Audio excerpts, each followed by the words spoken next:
2 semaines après la violente attaque de chien au Montmarault, l'enquête est aujourd'hui sous contrôle du procureur. Elle prévoit l'expertise comportementale du bichon retrouvé sur place, alors que l'une de ses victimes est à nouveau hospitalisée. Pourquoi la divagation canine est-elle toujours considérée comme normale et pourquoi la réglementation est-elle complètement ignorée? C'est le dossier de la rédaction avec Esther Cunio. La peur d'être pris pour cible dans un quartier, sur une voie publique ou sur un sentier de randonnée, par un ou plusieurs chiens, n'épargne aujourd'hui personne.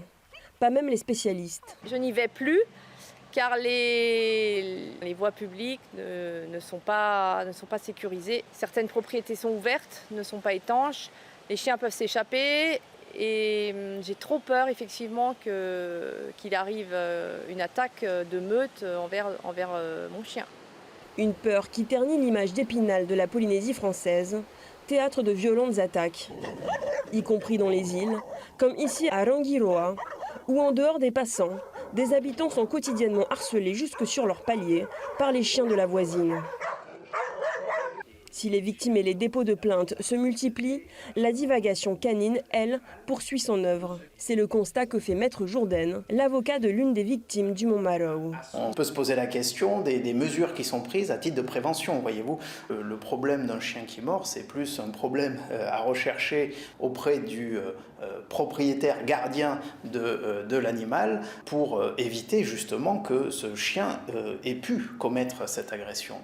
Difficile pourtant d'identifier les propriétaires en Polynésie. Selon l'arrêté du 9 janvier 2004, tous les animaux domestiques de plus de 4 mois sont tenus d'être identifiés par le tatouage d'un numéro ou l'insert d'une puce. Mais rares sont les propriétaires qui le font. Que l'on vous donne un chien, on vous le cède gratuitement, qu'on vous le vende, etc., il est obligatoire d'identifier son chien. C'est comme en métropole, le numéro de sécurité sociale, un chien doit être pucé, doit être identifié, il a son numéro.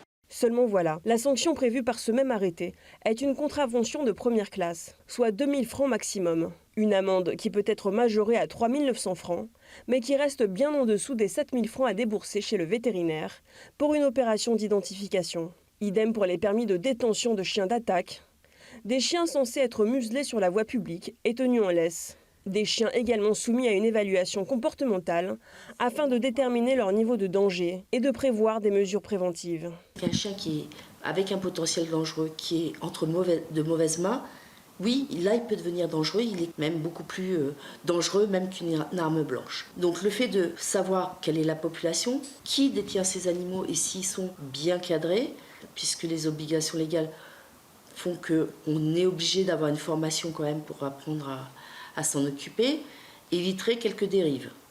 À défaut de suivi, nombreux sont les chiens qui circulent en liberté dans les quartiers, y compris des chiens de première et de deuxième catégorie, soit des chiens d'attaque, tenus d'avoir un certificat de stérilisation, car la reproduction de ces animaux est strictement interdite par l'arrêté du haut-commissaire du 20 juin 2008. Sauf qu'aujourd'hui, on les laisse divaguer, on ne les stérilise pas, ils se reproduisent avec les bergers tahitiens.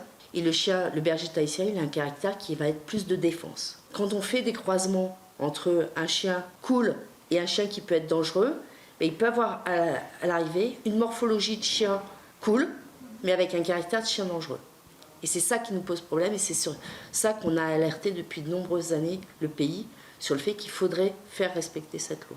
Les associations suivent de près des cas d'élevage clandestin de chiens d'attaque. Preuve que le pays se montre sensible à la question, le comité de réflexion sur le bien-être animal vient de mandater un bureau d'études pour faire un état des lieux de la population canine.